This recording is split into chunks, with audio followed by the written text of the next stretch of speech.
Bowies, which I'm going to talk about in a minute, Gary Cohn, and some of the founders of Kinko's, Cisco, IKEA. A lot of you might be wondering, what do these individuals have in common? Well, they're all dyslexic. In fact, a third of all CEOs are dyslexic, a study has shown. And I'm going to talk about two of those individuals, David Bowies and Gary Cohn. David Bowies is a trial lawyer. In fact, he was named 1999 Trial Lawyer of the Year. Growing up, he was dyslexic. He had very trouble time reading, and he had to learn to overcompensate with that, and that's one of the advantages in having that is you learn to develop other skill sets that can make you very successful in life. So he had to learn to listen very well and learn through school just by listening to take tests and do well. In fact, after he finished high school, he didn't do very spectacular, but he ended up doing construction for a little while and got married and had some kids, and his wife said, look, I'd like for you to know you need to find something to help better support the family. So he decided to go to a small school outside of LA, and back then, in terms of being a lawyer, you didn't actually have to have an undergraduate degree. So he did about 2 years and got some courses and decided to try being a lawyer. And in law school, he literally sat there and remembered everything the teachers said. So he didn't have to go home and study like everyone else, because he couldn't read all the law stuff anyways, because it took him so long just to read something. And so he ended up actually getting into Northwestern Law School and then transferring to Yale. And after law school, of course, he didn't go into corporate law because that would be too much reading. He went and decided to be a trial lawyer. And one of the advantages in trial law is really understanding and cross-examining witnesses on testimony. And so one of the famous cases he actually did was a Microsoft case, antitrust case. He helped with the government on that one. And then he said some of the things he noticed in doing cases is he could pick up on subtleties of language. For example, he would ask someone, what's your date of birth? And they may say August 2nd, 1983, or someone may say August 2nd, 1983 was a Thursday morning at 7:30 a.m.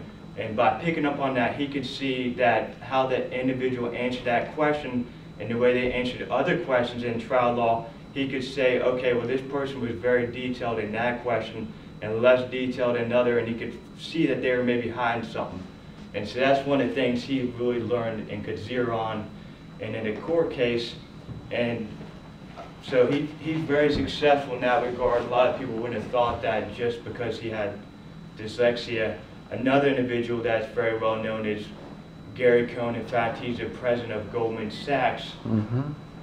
And growing up, he couldn't really read, and so he really learned to pretend he was something else because he got made fun of in school for his lack of intelligence.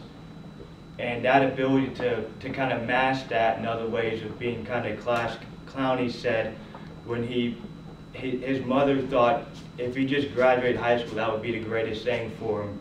And she cried and thought he'd be a truck driver. In fact, after high school, he ended up selling aluminum siding for several years. And one day he asked his boss if he could have Friday off. He was up in New York and decided to go to this trading floor, actually try and get to the trading floor, which for options back then it was in the World Trade Center, at the very bottom.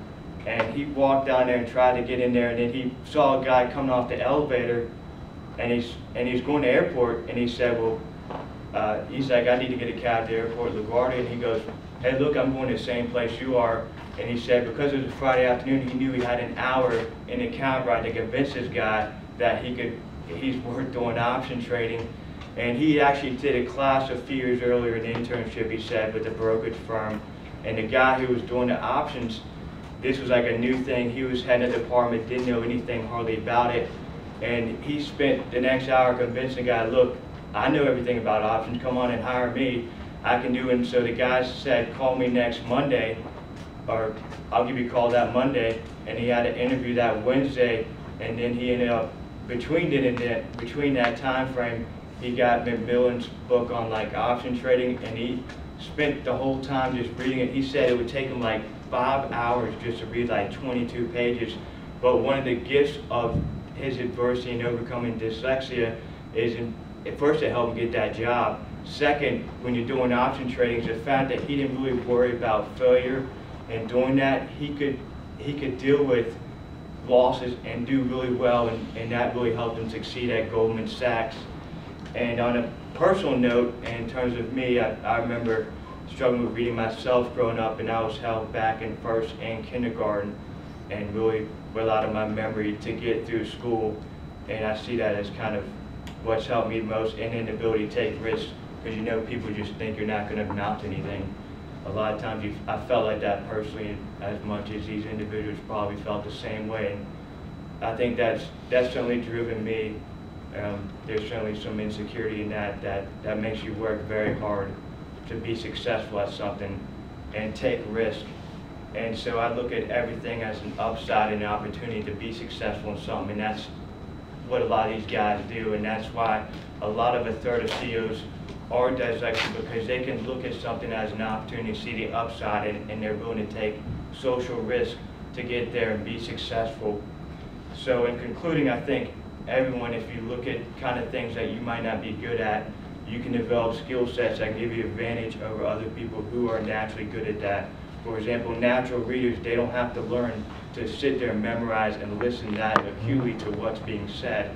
Just like if you're not good, like Gary Cohn was, you can learn to bluff your way through an interview and convince someone to hire you and be successful.